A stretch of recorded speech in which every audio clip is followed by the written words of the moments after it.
This is the Citizen Sports Weekly for Wednesday, June 2nd, 2021. And look at this. We got the band back together, reunited, and I guess it feels pretty good. And hey, we're back. And it's been since beginning of middle of March, pre-pandemic, beginning of the pandemic, which was around March 13th is the day when everything started shutting down. So this is our first time, the three of us back together in over 14 months. And, as you might know, we're all vaccinated, so we're not going to get COVID. Yes, it's true. I am vaccinated from any cooties that Chris Shearer might be spreading at the moment. Wow, Mr. Maturity, I've missed it. All right, Justin, how you doing? It's good to see you, man. I'm doing good. Just adjusting to this life, having to sit this close to you again. But Yeah, well, I showered, well, thank you. It's appreciated. All righty. So we got three sports topics. We'll start with the breaking news of the day, and that is the chatter that Duke men's basketball coach Mike Krzyzewski is going to coach one more season, and then that's going to be it. He started, I believe, in the fall of 1982, so we're talking about 40 years, winningest coach in Division I basketball, and I believe for men's basketball championships, he's number 2 after the great John Wooden of UCLA. So, this is a seismic shift in the college basketball universe because I guess the rumor is that one of his assistant coaches is going to succeed him, who is a former Duke player, whose name I can't remember off the top of my head, but we'll know it pretty soon. But, yeah, it's pretty big. I mean, one of those things where you didn't think he was going to coach literally till he dropped dead. And I can remember some. This way. Okay. All right. And I can remember when Dean Smith retired from North Carolina. He was starting to get ill.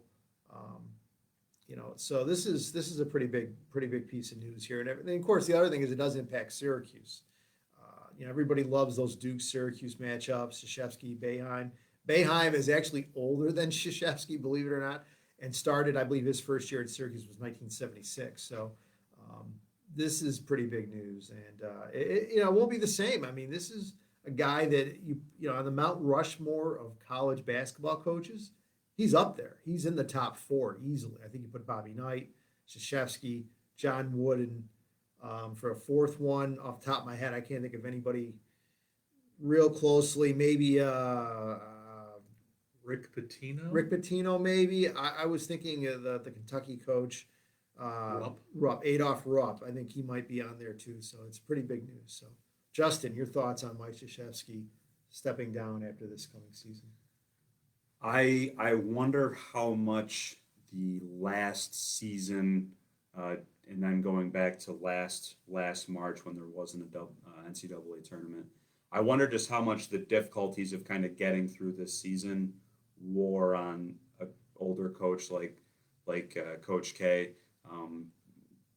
I think, and I kind of got this impression just from watching Jim Boeheim's press conferences, similarly an older coach, that there just wasn't that much joy in coaching basketball over the last year. And, that kind of goes across all walks of life.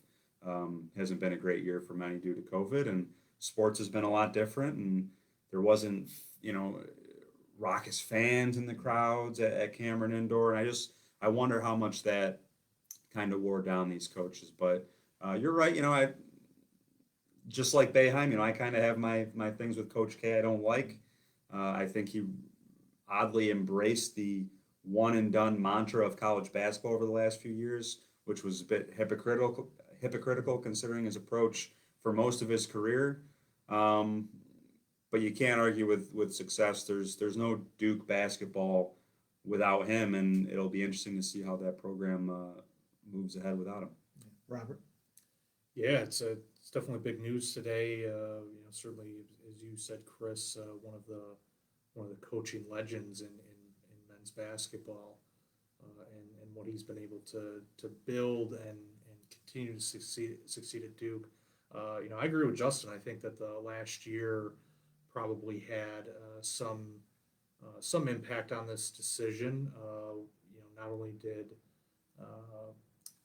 did you have to deal with COVID? But Duke had some struggles there on the court, and I don't believe they made the tournament, which is a rarity in the Coach K era. So that was I think a rough patch for him for sure.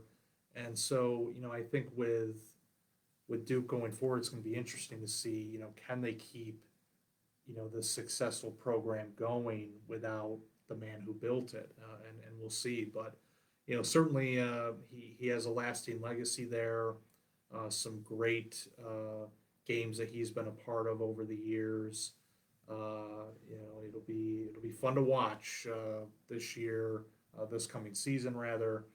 Syracuse and Duke do meet up a couple of times, so Boeheim and Coach K, who are pretty good friends, we'll get to square off, at least 2 times more. So it'll be, we'll see what kind of team that Coach K can put together. But as he rides off into the sunset, certainly a guy who did a lot for college basketball, did a lot for Duke, and I'm not the biggest Duke fan in the world, as people know, but certainly he's deserving of respect and the honors that will come his way as he rides off into the sunset. Justin touched upon it, and you did too a little bit, but the whole idea of these one and dones that, for a top tier program nowadays, like the Kentuckies, that you have to recruit one and dones. And I wonder, like you said, that did that have an impact? Because, I think in a perfect world for Mike Krzyzewski, he would like to recruit these guys and keep them for 4 years, or at least 3 years, and build a team together, because you guys know that a team that is full of veteran players is usually going to, play better in the tournament, can go further. One and dones has never been his style, but I don't think he had much of a choice. He had to adapt to it to stay competitive, and I wonder how much that had a factor. Also, I want to throw this out there, and I'm not trying to be mean or anything, but this whole thing, there was talk that Zion Williamson was paid or something. Whether it was from a shoe company, whether, I don't know. But I wonder if any of these things might have an impact too, that, who knows? Maybe the NCAA is looking into things at Duke. I have no proof of that, nothing to say that that's going on for sure. But, you wonder if there is some smoke there that, certain players might have been paid under the table, or, not by boosters, not saying that, but by shoe companies, or just in a way that would not reflect well on a Duke program that's really been whistle clean for decades. So, all right, our next topic, we're going to move on to tennis. Rare that we talk about tennis, but we are. Naomi Osaka, one of the best tennis players in the world, she pulled out of the French Open because she said that she did not want to do Zoom calls or media, or talk to the media during the tournament. She mentioned she has anxiety. She's been treated for depression. And it really has opened up a lot of conversations about athletes, especially at the highest levels of their sport, and what they deal with in regards to mental health. And I think this is a good thing for these things to come out, because I think all of us, whether you're a pro athlete or whether you're a regular person, whatever you want to say, we've had to deal with mental health issues, especially over the pandemic and everything. And there's nothing wrong with asking for help. And obviously, it's good to get help.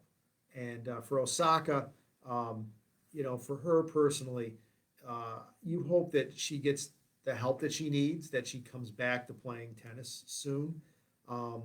And I will say this as a journalist.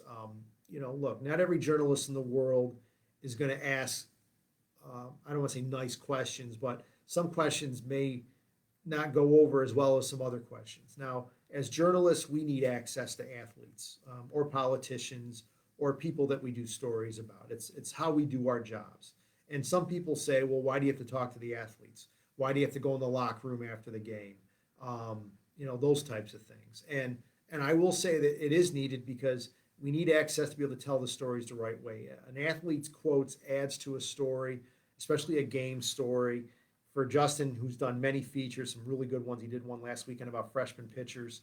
Well done feature. You can't do a feature story a good feature story without talking to the athlete. So I really hope there's some way that Osaka can get the help that she needs and can also talk to the media in some ways, with the media respecting some aspects of her life, and keeping it really to what's going on the court. So she is a little more comfortable talking to the media, and we can benefit from her analysis of her matches and everything. So hopefully that will happen. Robert, your thoughts on Osaka? Yeah, I tweeted about this the other day. I put a thread together, and I'm not gonna deviate from that really. But first the mental health piece. As someone who's dealt with anxiety and depression in the past, I can relate with that. And when you combine being an athlete at the highest level, that comes with added stress, added responsibilities. You have sponsors to keep happy, and obviously you have to keep training, and then tournaments to play in, and so you have busy schedules, and that can add to the anxiety. So I think on that part of it, it's good for professional sports especially to talk about this. We've been talking a lot about how COVID has affected mental health, and certainly athletes aren't immune from that. It's affected them too, and it's quite a situation that we found ourselves in. That for a good chunk of last year we were all kind of cooped up, and that certainly didn't help things. But with respect to to media access, I think especially with tennis, I don't think it's needed after every round. This is something I tweeted the other day, is that they do these post round. You have the interviews after the match, which I get. That fulfills a TV obligation, but then that player is also expected to go and meet with the whole press at a press conference. And I think especially in the early rounds, that's not necessary. They should really scale back what press conferences are for, because at some point they become meaningless when you're just doing them all the time.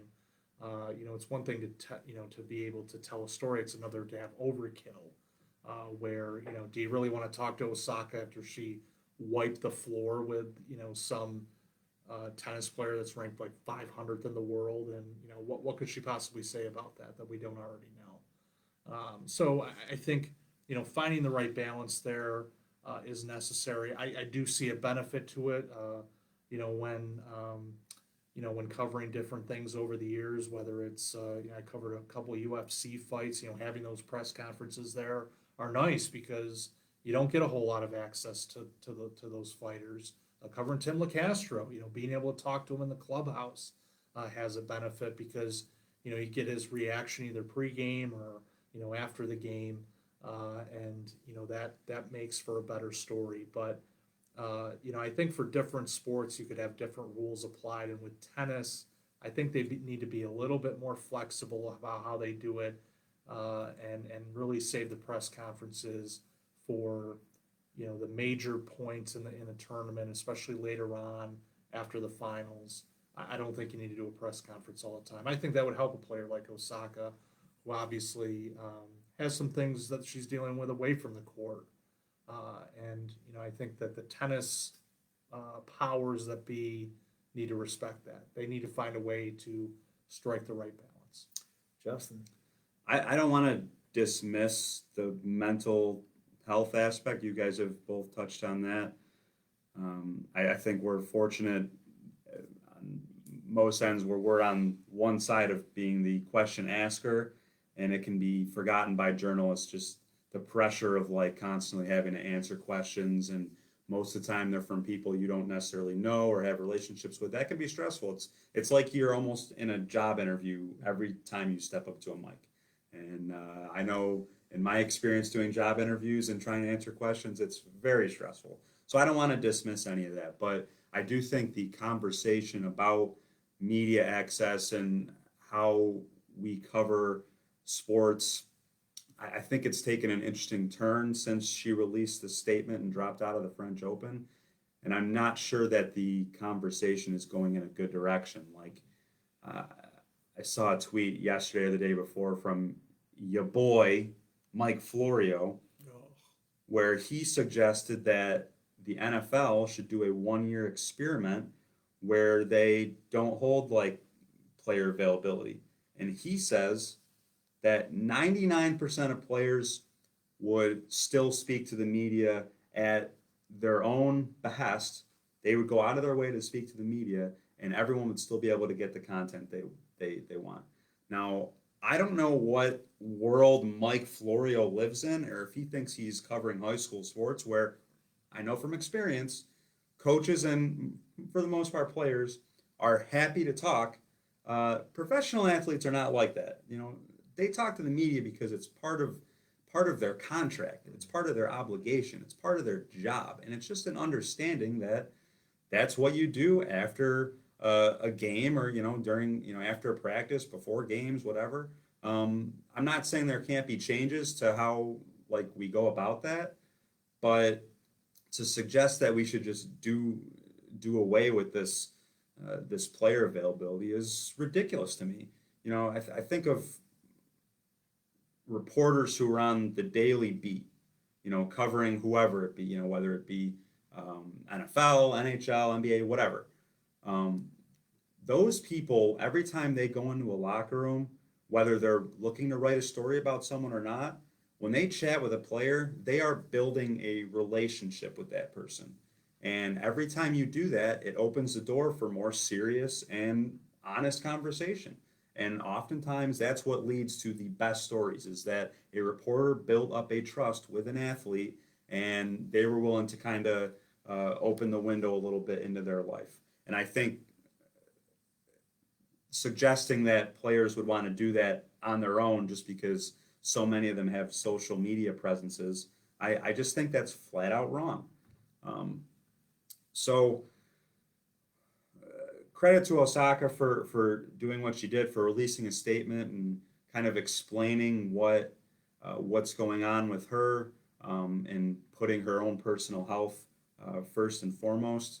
But I think it's a dangerous trajectory that development has led to in terms of media coverage. I think a good compromise maybe might be where, instead of taking questions from people individually, like with a microphone, is maybe writers submit questions in advance after the match is over, and then she could answer them without having to talk to people, and just speak publicly like that without having to take questions from people or write something down. I mean, even after I can tell you this from covering high school football and minor league baseball and Division I college basketball and football.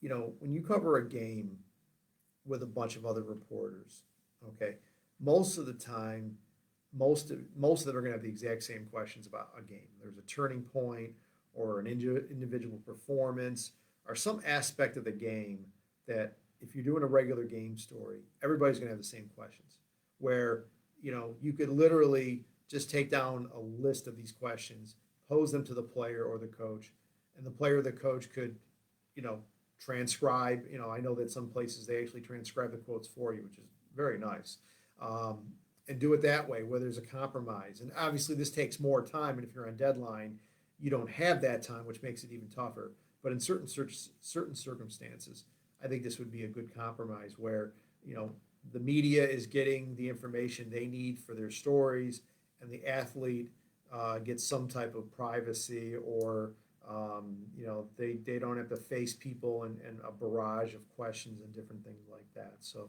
we'll see what happens. I just want to say, I think just the way the sports media and, really media in general has had to conduct their business over the last year with COVID, having to do a lot of this over Zoom. And again, I go back to those relationships that you normally would build with an athlete or a coach that you couldn't in this last year.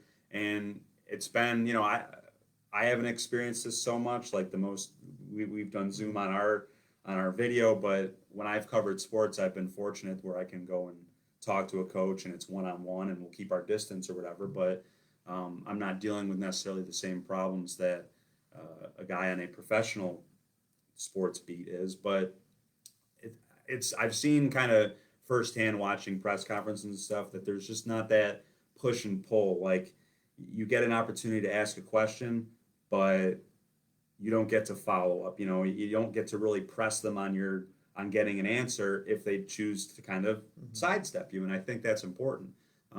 If we drastically change the way sports media operates, I think you're going to see that a lot of these athletes, coaches, general managers, whoever, they're going to let themselves off the hook a lot for questions that need to be answered. And it's not even so much, the question is not the important thing. Like that, we like to make fun of reporters when they ask a stupid question or whatever. That's not really what's important. It's what kind of answer does the question elicit? That's what people care about. They don't care that Joe Schmo asked a stupid question, we'll talk about this, this play in the game. They want to know what LeBron James has to say.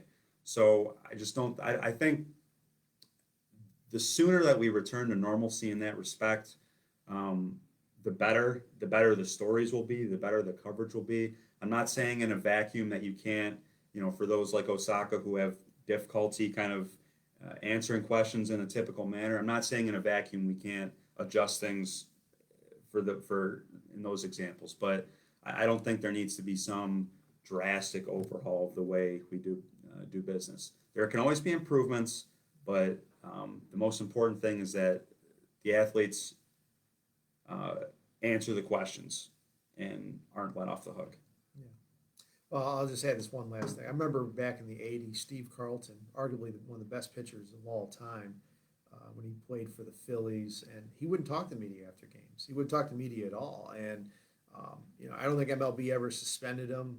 They never fined him. They just said, okay, you don't have to talk. And I know it drove a lot of reporters crazy back then that he would not talk. And it's funny because when he got into the Baseball Hall of Fame in Cooperstown back in the mid-90s, he did do press conferences. He did talk, and he did talk about why he decided not to speak to the media and everything. So it's an interesting, I don't want to call it a dance, but I guess it's a balance of things where some players feel that they it's part of their job and they want to do it, and then I'm sure there's some other players that if they didn't have to do it wouldn't want to do it. And as the famous running back Marshawn Lynch once said, I'm just here so I don't get fined. So I just have two more points to make, and then we can move on.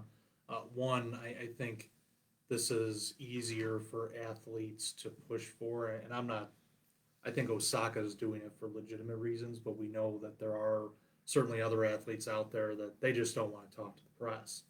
And, I think that's easier for them to do in the age of social media, because then they can control the narrative. They don't have to answer things that they don't want to talk about, and they can just put out whatever they want to say. They can highlight the good about their game, and they can highlight their endorsement deals or whatever. And I think you're going to see more of that as this progresses. We already seen a lot of it already, and it's going. I think it's going to continue. But the other part is, and people have to acknowledge this. We talk about these billion-dollar sports leagues. There are no billion-dollar sports leagues without sports media, period. Mm-hmm. These guys, you look at a sport like golf, and everybody credits Tiger Woods for that, and he certainly brought attention to the game, but why? Where did that money come from? It was generated by the attention that he got, certainly the televised coverage, and you look at it now, and you can't turn TV on a weekend and not find a golf tournament and with a pretty decent purse, up for grabs. So, I think that's something that these fans out there, and I saw, some people say, basically going to the extreme route, like, why should they talk to reporters at all? They should just play and that's it. And it's like, well, people forget how a lot of these sports, have really surged, and these big purses that these players play for. You take the sports media away, and they might need a second job. I mean, it's not going to be easy for them to have the kind of financial success that they've had if you take the sports media out of the equation. If no one's watching, if no one's reporting on it, it's not worth the same as it was before. our last topic, I told this to Robert the other night. He thought it was a good line, but basically, in Canada, the leaves fall in spring. And I am talking about the Toronto Maple Leafs. They choked again They were up 3-1 in their first round series against the Montreal Canadiens. And I think all of us knew that possibility was there. That when they were up 3-1, that like, okay, here it comes. And sure enough, it did. And they lost games 5 and 6 in overtime. And of course, they went down meekly in Game 7. There wasn't much of a resistance or spirit or fight and everything. And of course, in the Toronto area, there was a lot of hand wringing, a lot of desperation, a lot of consternation. It's just it's a sad week in the GTA, even with the Blue Jays playing as well as they have been lately. So now again, I don't profess to be any hockey expert. These two guys are. They're the hockey mavens here. But as a student of history, especially sports history, the Maple Leafs have not won the Stanley Cup since 1967. That's a long time ago. The year I was born, okay? The Leafs last won the Cup, I believe. I think back then the playoffs were a lot shorter, so it was probably a month or two before I was born in June of '67. And The Shira jinx. yeah, that's right. Blame me, folks. I'm the reason why the Maple Leafs have not won the Stanley Cup. As we know, they have not won a playoff series since 2004, so you can't blame me for that one. And I don't even think they've gotten to they've gotten to the Cup since 2000, since 1967, right? I believe they've. Yeah, I think so. I think they've gotten maybe one time to the Cup Finals and just didn't win it, but it's just incredible. I mean, in Toronto, if you know anything about Toronto, I mean, like any part of Canada, it's a huge hockey area, and especially in Canada, especially in Toronto, which is obviously the biggest city. It's like the Yankees, basically. I mean, can you imagine the Yankees not getting to the World Series or not winning a World Series for over 50 years? I mean, it's incredible. So, you wonder what the Maple Leafs are going to do. Are they going to tear down the team? Are they going to fire the general manager and the coach? Are they going to start from scratch? Are they going to maybe keep the status quo and say, we had a good team in the regular season, although it was a different type of regular season because of COVID and it was an all Canadian division. Do we keep things together and try it again with this cast and see what happens?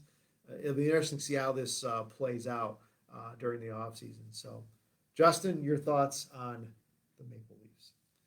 Well, we're focusing on the Maple Leafs because it's easy and because they do have the annual tradition of if they make the playoffs, they fall apart in the first round. So it's easy to pick on them. But I just think the nature of this year's NHL, where you see a lot of, the Maple Leafs earned a #1 seed in their division, but got absolutely no benefit from it because Canada doesn't have fans in the stands. So what kind of home ice do you really have? It just, it really evens up the playing field against, I think, without a doubt, on paper, a lesser Canadiens team. But the Maple Leafs were not the only really good hockey team that got knocked out of the playoffs in the first round. I look at the top 7 teams in the league. Pittsburgh got knocked off by your Islanders. Florida, your other team, they were really good, but the nature of the playoffs this year, the playoff format, well, they got to draw the defending Stanley Cup champion Tampa Bay Lightning in the first round. Well, they're gone too. Washington, which for a while, for most of the regular season, looked like another juggernaut. End of the regular season, a bunch of their stars get hurt. Ovechkin missed some time. They were clearly unhealthy going into the postseason. They get knocked out by a Bruins team that was kind of underwhelming this year. So out of all the, I guess, 4 North American major sports, if you want to throw in soccer, whatever. But hockey is the one where I think upsets they're just the most frequent. Like home ice doesn't really matter at all. You see 7 seeds knock off 2 seeds all the time or whatever. And then you just throw in the unknown nature of the season, and it just kind of makes it exponentially easier for surprise teams to knock off the supposed good teams. So as far as the Maple Leafs specifically, they kind of built this the way the Sabres wanted to. Like Toronto purposefully sucked for a couple years. They got a #1 overall pick. They got Austin Matthews, who's this franchise-altering scorer. They built their team through, continuing to add these great prospects. They added some veterans along the way that were supposed to kind of propel them. Like Joe Thornton was on the fourth line, one of the best passers in NHL history, was just a depth player. There was a couple other examples of that, but you have a bad week and this happens. And it cannot be forgotten that game one of the series, arguably the Maple Leafs' best player, John Tavares, takes a weird check, gets kneed in the head, out for the game. They lose that game one, and then he's out for the rest of the series. If you're telling me Toronto's going to be without probably their second best player for 95% of the series, no, it wouldn't shock me that they would lose because he's a big part of that, and that's just kind of the nature of any playoffs. It's just the luckiest team is often the one that wins, not necessarily the better team. I think the Maple Leafs were, unfortunately for Toronto, they were an example of a better team that got unlucky, ran into a hot goalie. I think we've said this in the past, but to me, out of the four major pro sports in North America, the NHL's regular season, I think, is the least worthy. Or just it doesn't really matter as much. I mean, it's once you get to the playoffs is when the real season starts. We've seen eights beat ones. It happens. I mean, nothing surprises me really when it comes to the NHL postseason because to me, the regular season really has no bearing on. I mean, I remember a couple of years ago, the Tampa Bay Lightning. They had the President's Trophy as the best regular season. They went out in the first round. Right? It just to me, the NHL regular season is just basically worthless. They got swept. Yes, Swept in the first round, and they had the most points in a regular season ever. Which just shows you again, it's the playoffs that count. Robert, your thoughts? I'm going to invoke a Shearism here because with the Canadians and Maple Leafs, division opponents. Familiarity, of course. I mean, you've got that factor to consider here, and what was it a choke? I mean, yeah, it was a choke. 3-1. You're up 3-1. You should close that out. But when you look at how the Canadians did it, Carey Price stood on his head. Chris, look that up if you don't know the meaning. The Canadians just played better, and the Leafs didn't seal the deal like they should have. And I think back to I remember when hockey came back after the lockout back in '05, and that first Stanley Cup pitted the Carolina Hurricanes, those bastards, against the 8-seeded Edmonton Oilers. And that was quite a story. The Oilers rolling through the playoffs as an 8 seed. In every series they're at a disadvantage because they have, if it goes 7, they get one less home game than the other team, and it didn't matter. They still made it to the Cup. So, but hockey is a strange thing right now. They've come up with these different divisions. That Canadian division. Obviously, those teams saw each other a lot this year, so it's not, while it was a choke, it wasn't all that surprising that the Canadians could overcome that and upset the Leafs. They know the Leafs better than most teams in the league. You look at some of the other upsets around the league. Washington losing to Boston, I believe. Again, you see a team a lot. You find their weaknesses and you go to town. The Penguins losing to the Islanders, same thing. So, I think, this is why, even more so than the past when you just had the conferences, because, you play those teams a lot, but, now with this format, you certainly see them a lot more. And it just made for, an interesting season and an interesting playoffs because, these first 2 rounds are teams that have seen a lot of each other. So the outcomes are certainly going to be different than I think a lot of people expect. But that's what's going to make quite frankly, that's going to make the Final Four, so to speak, and then the Stanley Cup even more interesting because these are teams that really haven't seen each other play much, presumably, and it could make for some interesting outcomes there. So, the Leafs stink. I remember Andrew Peters, with the golf swing, one of my favorite gifts of all time, one of my favorite moments of all time. And boy, I don't care how bad the Sabres are. It's always nice to dust that thing off, come springtime. Yeah. Well, what's even funnier is that the Sabres have a chance to finally win something tonight, the NHL Lottery. That's right. And we'll see what prospect they're going to ruin next. Yeah, yeah, yeah. I will admit that, like Ritz, I was scoping out Seattle Kraken hats. There's something nice about, jumping on an expansion team's bandwagon. It made me feel like a New England Patriots fan when Tom Brady started being quarterback and playing well. So, but I'm sticking with the Sabres for now. I don't plan on any breakups anytime soon. All right, guys, wrapping up. Sure. All right, it's great to be back with these guys. I've missed being in the building with them, being in the office, and it's great to be back. Some sense of normalcy in some ways, and hopefully we'll be able to continue to do this on a regular basis where all three of us are together. If not, Robert sometimes has things to cover outside the building, and he may not be able to be in the office. So, Justin, obviously, we may be doing Zoom calls occasionally, but especially if we have a guest, okay? So, again, it's just great to be back, and we appreciate you watching, and we'll see you next week.